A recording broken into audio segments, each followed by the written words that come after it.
within the period of 23 years as per necessity. The Holy Quran is the constitution of Islam.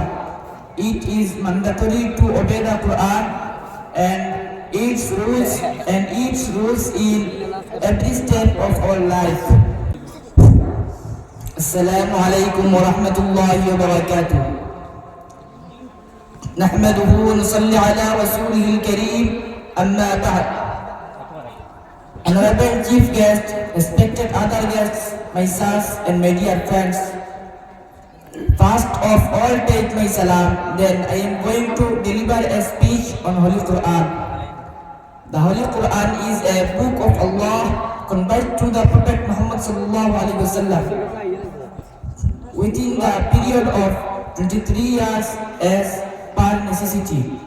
The Holy Quran is the constitution of Islam.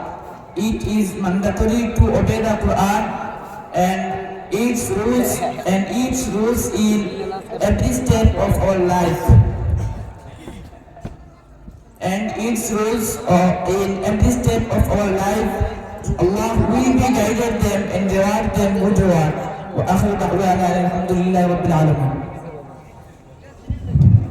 Thank you very much. Well done.